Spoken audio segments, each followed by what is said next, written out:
इस सभा को संबोधित करने के लिए और अपने अमूल्य विचारों और मार्गदर्शन से हमें प्रबुद्ध करने के लिए अनुरोध करता हूं sir.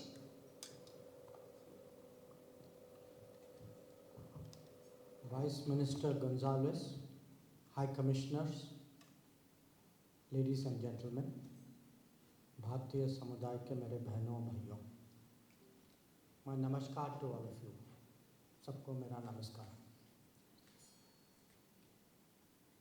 I have come here to Mozambique for the second time, but after a gap of 7 years.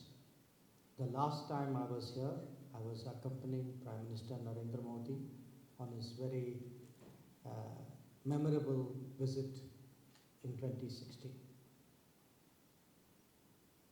In the 7 years that have passed, our relationship has changed very profoundly, and I think you all saw one example of it. भाइयों बहनों, मैं याद कर रहा था कि मैं Mozambique 7 साल पहले आया था और जो परिवर्तन आजकल मुझे रिश्तों में दिखाई देता है उसका एक उदाहरण आप लोगों ने अभी देखा है। जो पुल, जो बूजी नदी के ऊपर जो पुल जो बनाया गया है, और जो हमारे जो संबंध जो हैं, ये ऐतिहासिक संबंध हैं। ये संबंध उस समय के वहाँ से शुरू हुए जब मोज़ाम्बिक जो है अपनी स्वतंत्रता के लिए लड़ रहा था, और अगर पिछले 50 साल में देखें कि मोज़ाम्बिक के हर राष्ट्रपति जो है वो भारत आए हैं, और भारत से हमारे प्रधानमंत्री, जैसे मैंने आपको अभी याद दिलाया है, नरेंद्र मोदी जी भी मोज़ाम्बिक आए थे। तो ये कोई साधारण रिश्ता नहीं है, और इसकी महत्व को तोलना जो है, आप अगर कोई भी आप राजनीतिक दृष्टि से देखें या आर्थिक दृष्टि से देखें या व्यापार का वजन देखें, तो हर किस्म से मैं कहूँगा ये एक बहुत महत्वपूर्ण रिश्ता है, बहुत बहुमूल्य रिश्ता है। और इसीलिए यहाँ मेरा वापस आना जो है मेरे लिए बहुत खुशी का कारण है। उच्चायुक्त साहब ने कहा कि ये काफ़ी दिनों के बाद विदेश मंत्री आए हैं, तो मैं अगली बार कोशिश तो करूँगा कि इतना समय न लगे, और मैं मेरी ओर से तो मैं आश्वासन आपको दे सकता हूँ। So ladies and gentlemen, I emphasize this is a very time-tested relationship. It's a very historic relationship. It is a relationship that goes back to the time when Mozambique was fighting for its freedom. And over many decades, our leaders, our people, our societies, we have shared a lot, we have bonded very deeply. And even today, as we pursue our developmental path, there is a lot that we can do for each other, and there's a lot that we are doing for each other. Now, there are very different ways by which I can describe this relationship. To me, as someone from the world of politics and diplomacy, it is this strong sense of solidarity between us that is really for me the defining characteristic. But I can also put it in economic terms. This is a relationship where we do an annual trade turnover of $4 billion, where Indian companies have invested $11 billion, where for me what is perhaps as important or maybe even more so, that an Indian community has lived here for many, many years and has made this their home and has prospered here and has contributed very significantly to the growth of Mozambique. Now, our task today is how to deepen this relationship, in a changing world, how to support each other in our aspirations and ambitions. And there are many, many things which are happening here, and my objective of coming to visit Mozambique is really to advance the progress that we have seen, particularly in the course of this decade. You all saw just now an example of a bridge that was built with Indian support by an Indian company, which will change the lives of tens of thousands of citizens of this country. But I want to share with you that it's not, in that sense, an extraordinary example. There are many other areas where there is actually a lot going on between us. And if I were to look at what has changed over the last decade, there are water supply projects where, through building bore wells and distributing hand pumps, we have provided, made water available to a lot of people. There is the railways, and today I had the pleasure of riding on a train made in India along with the transport minister.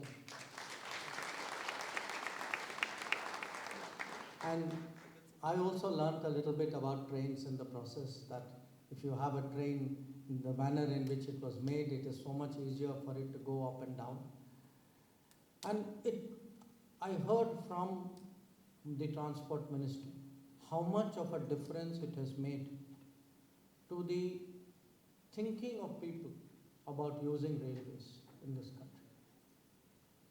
And you know, it is a very natural experience to share for a country which for many, many years has had the largest railways in the world.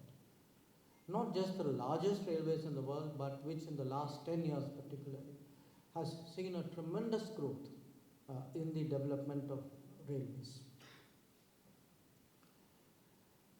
Now, I mention this because in many ways, though we are located in different continents, there is much that we share, but there are aspects where we each are quite unique.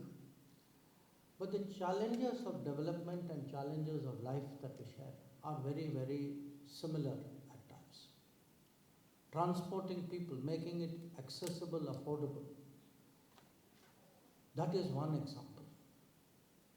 But another example is a common challenge we all face about green growth, about protecting the climate. Now, I mentioned that we are today contributing to making water available to people. Equally important is to make renewable energy available.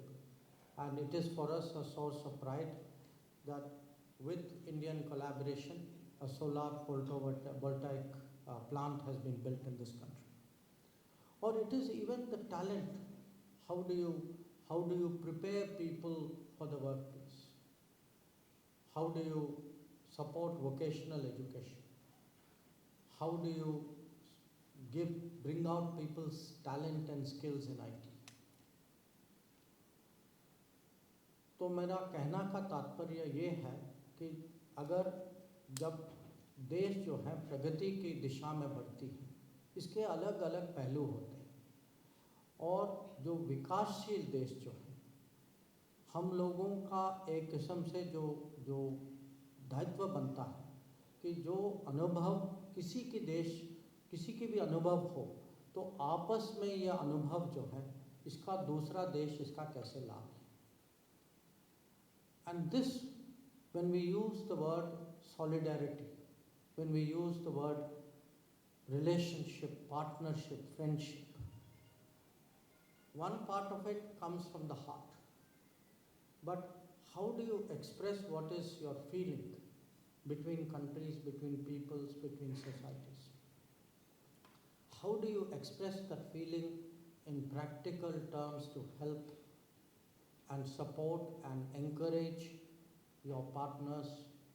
This is something which today is a very important part of foreign policy.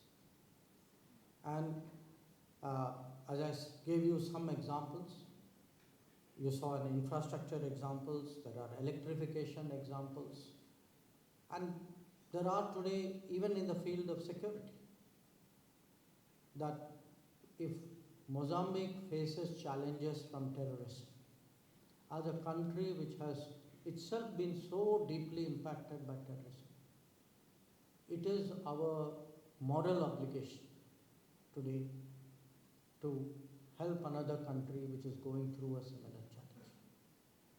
So often when people talk about foreign policy, when they consider diplomacy, it looks like transactions between countries, and it can be. But I would say particularly for countries of the global south, for developing countries, for those who have in the past shared the pain of losing their independence, who have recovered it and who are today rebuilding their country and their lives. There is, I think, a deeper goal and a warmer sentiment, a stronger sentiment today that is driving us, and that is very visible today between India and Mozambique. And my objective in coming here today is that the vision which Prime Minister Modi has laid out, how do we advance that vision? And that vision is really a vision of international cooperation. And it can be expressed in the manner, the examples I gave you. But true friendship is also tested in the time of difficulties. And probably the most difficult time which any of us have faced, probably in our entire life, has been these 2.5 years of COVID. So when we look back at the COVID,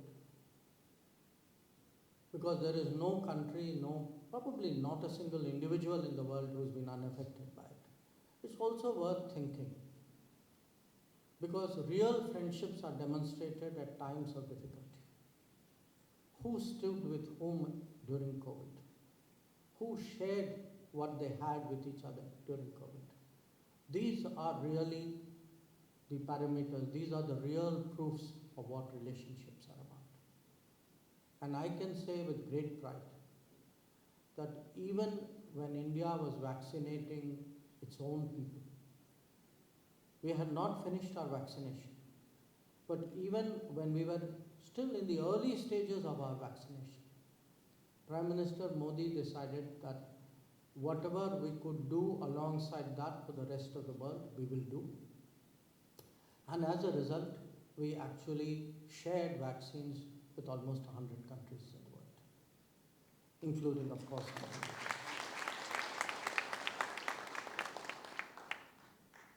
But I give you COVID as an extreme example. There are other examples which will also happen because climate change is a threat which everybody faces. Now recently you had Cyclone Freddy. Before that you had Cyclone Idai. Now our ships were here. During Idai, we sent actually 4 ships. In this case, and during the recent cyclone, one of our ships was very close to or actually at Mozambique. So how do we again stand with each other during these periods? I think these are today the actions, the policies, the responses. This is what, when we speak about relationships having a meaning, these are actually very concrete examples of how international relations is conducted. How when we speak, जब हम कहते हैं वसुदैव कुटुंबकम, उसका अर्थ क्या है? उसका अर्थ ये है कि जब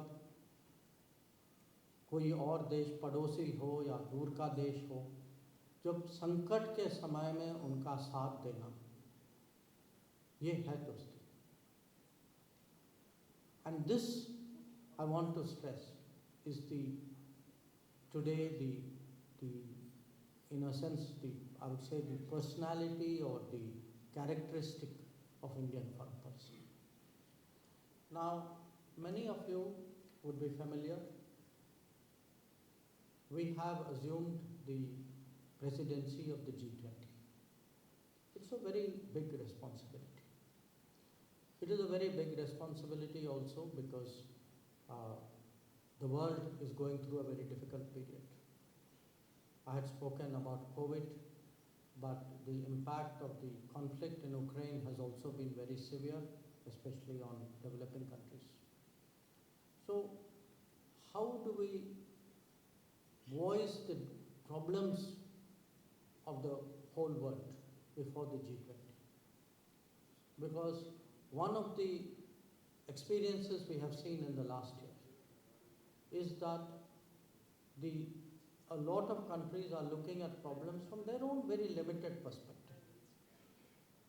So this very thinking that I spoke about during COVID or during sharing development, sharing experiences, standing with each other during humanitarian crisis or disasters, that same thinking today is also visible in how we have approached the G20.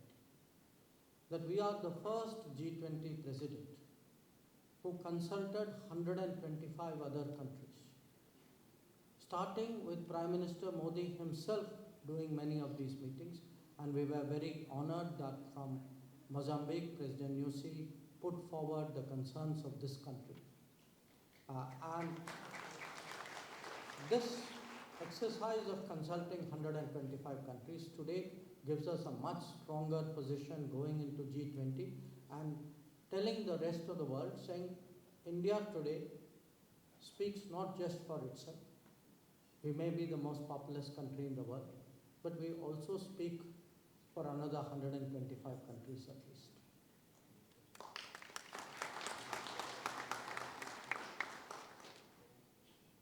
Now, I have arrived today, और आप लोगों के मन में होगा जो हमारे समुदाय के हैं कि देश से आप क्या खबर लाएं। कोई भी भारत से आएगा तो वो तो स्वाभाविक है कि आप ये पूछेंगे। तो मैं आपको बताना चाहता हूँ कि आज जो है देश में एक बहुत बड़ा परिवर्तन हो रहा है, और ये परिवर्तन जो है ये आप इसको अलग अलग पहलुओं में देख सकते हैं, अलग अलग विषयों में देख सकते हैं। ये इंफ्रास्ट्रक्चर हो, डिजिटल डिलीवरी हो, हमारे पिछले सालों में इतने सारे योजनाएं जो हैं उन्होंने करोड़ों में आम माने सामान्य नागरिक के लिए उनका जीवन जो है उसको बिल्कुल बदल दिया। और ये परिवर्तन जो है, एक तो इसकी संख्या जो है इतनी बड़ी है, और जो फ़र्क जो लोगों के जीवन में पड़ा है, ये माने बहुत ही, मैं कहूँगा बहुत बेसिक चीज़ कि महामारी के समय में लोग चिंतित थे कि उनका खाना का क्या होगा, राशन कहाँ से आएंगे। जिनकी रोजगारी उस समय गई, उनके मन में था कि अब गुजारा कैसे होगा, पैसे कहाँ से आएंगे। और उस समय ये नया भारत का एक किस्म से मैं कहूँगा पहचान है कि हम जो पूरे देश में जो कर पाए, और ये टेक्नोलॉजी के माध्यम से कर पाए कि 80 करोड़ आबादी को हम जो हैं 2020 से बिना कोई दिक्कत से हम लोग उनको हर महीने राशन पहुंचा रहे। 80 करोड़ माने पूरा यूरोप और अमेरिका की आबादी अगर आप पूरा मिला लें उससे ज़्यादा, और करीब मैं कहूँगा 40 करोड़ से ज़्यादा उनके बैंक अकाउंट में सरकार जो है पैसे डाल रही है, ताकि जो जिनकी आमदनी कम हो या जो उस समय बिना रोजगार के हों उनको कम से कम उतना तो मिल जाए ताकि उनका रोज का गुजारा हो जाए. So I want to share with our friends from Mozambique that during the COVID, we have actually used the digital medium to deliver benefits to people on a scale which is really worth contemplating. That 800 million people were getting food from the government so that nobody had to go hungry. And this was a promise that Prime Minister Modi made to himself, that during his tenure, this will never happen to anybody during the COVID. And that more than 400 million people actually were getting money paid into their bank accounts, so that they didn't have to worry, because the informal economy particularly was very severely disrupted. But it is not only what is happening during COVID. If you see what is the basic rights of a citizen, what is their expectation, what is it that they feel entitled to? Today it is housing, it is water, it is piped water at homes, it is electricity at homes, it is pension, it is insurance. Each one of this is being delivered in hundreds of millions, because today's India has the digital ability and the governance capability, but most of all, the leadership and vision to do this. This is the change which all Indians, I think particularly those living outside India, should appreciate.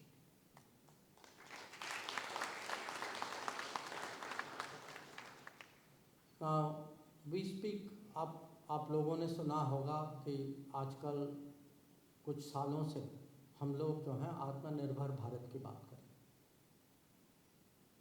We are speaking about a self-reliant India.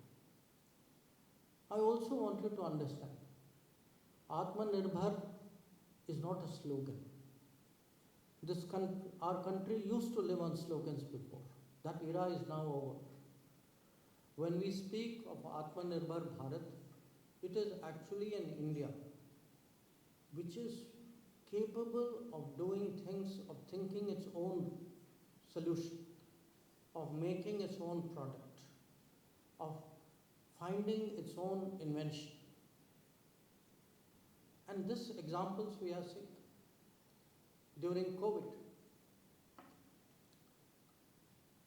many people thought at the beginning, yes, maybe vaccine will come. Maybe vaccine will come, we will have to wait our turn. For decades we have waited our turn, usually it's at the end of the queue.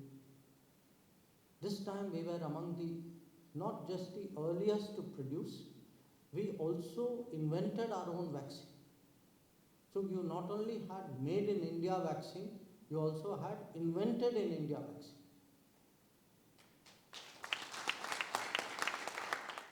Telecom. We have heard 3G, 4G, 2G, 3G, 4G. We struggled with 2G and 3G, importing it from outside. Today, India is deploying its own 5G, which is being rolled out in multiple cities. So, when we speak about self-reliance, it is not about building a wall between the country and the world.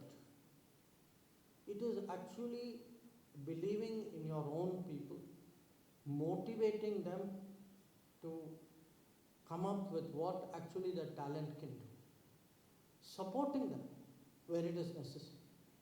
And sometimes when you are in a very difficult situation, actually thinking through your own solution. Now, during COVID, as a minister,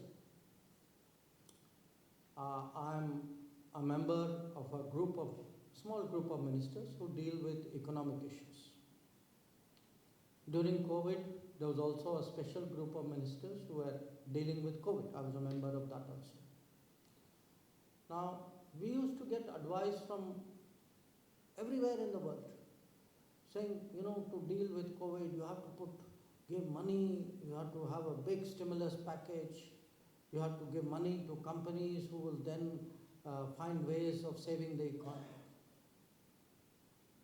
Prime Minister Modi listened to everybody. Then he did what he thought was the right solution.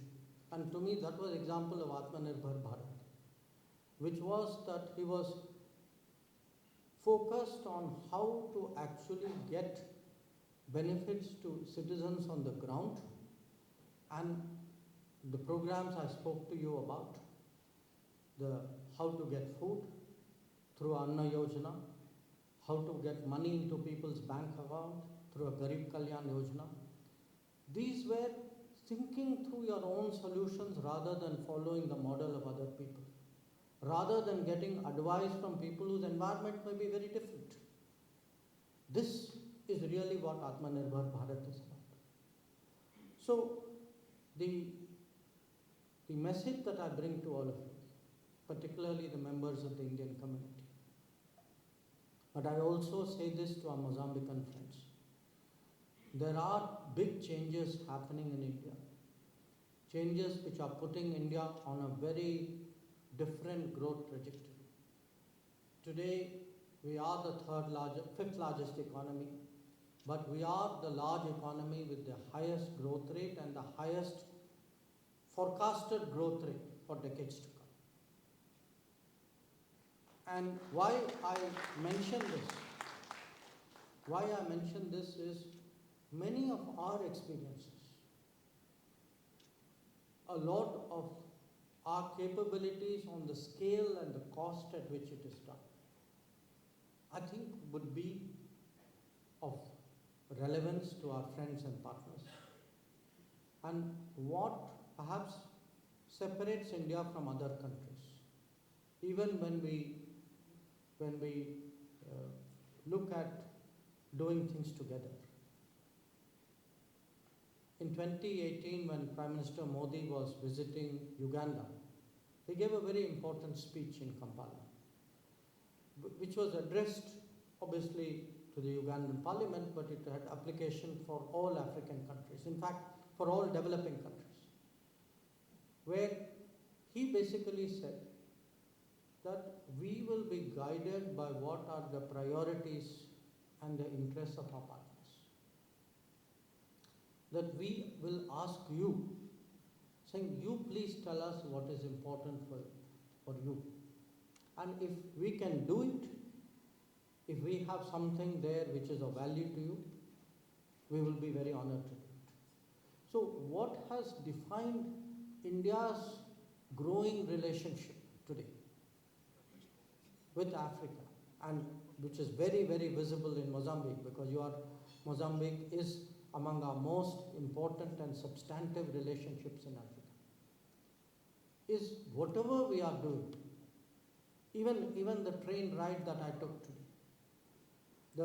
The train was, in a sense, made for the requirements of the Mozambican railway. I think even the specifications were changed for that. So that is really the value that India brings. And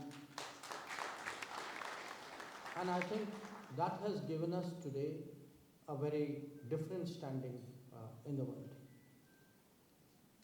As I said, we've always been a very independent-minded country. At a time when things are quite difficult in the world, when situation requires it, it is important also to stand up and assert what is our right, what is our interest. And again, as I said, we do this not just for ourselves. We do it today because we are conscious that we belong to a fraternity of countries whose progress depends on each other. And therefore, for us, this relationship has a very, very special significance. So that is part of the reason why I am here today. I'm here carrying a message from Prime Minister Modi that India is ready today to take this relationship to a new level. But While we do all that, I also want to say to the Indian community that if the world is today having a very different view of India. It is a view partly economic, partly technology, what we have done on digital. To some extent, it is also influenced by what is our cultural messaging. I think International Day of Yoga has had a great impact. Right now, we are promoting International Year of Millets, which is why High Commissioner has kept millets right at the entrance for all of you to see. I think hopefully at dinner also. But finally, the image of India is made by Indians, not just by the Indian government.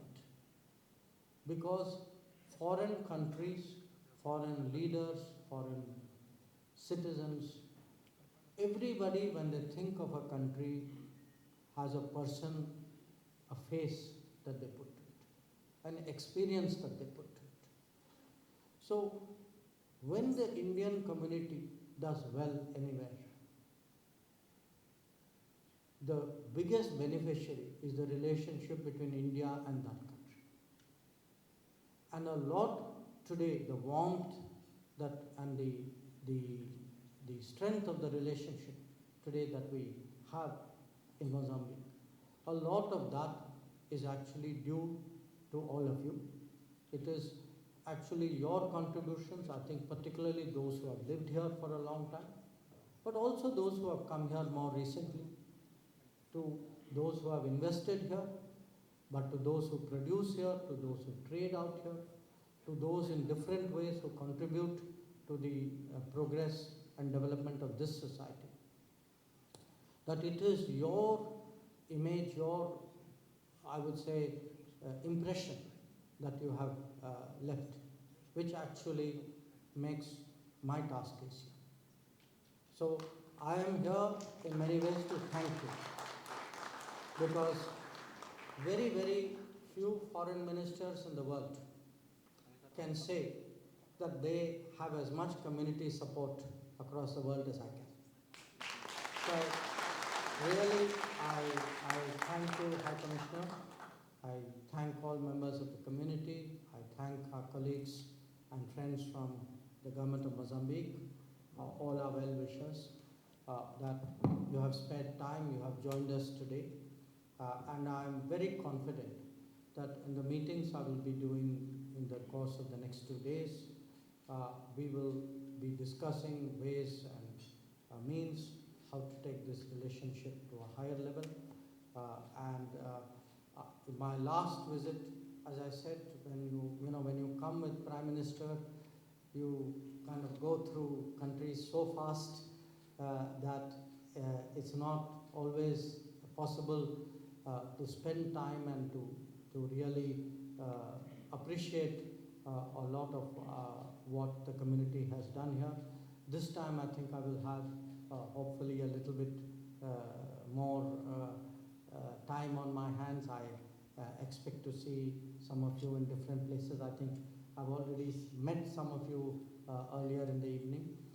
So once again, I want to say what a great pleasure it is to be with all of you. Many, many thanks. Thank you.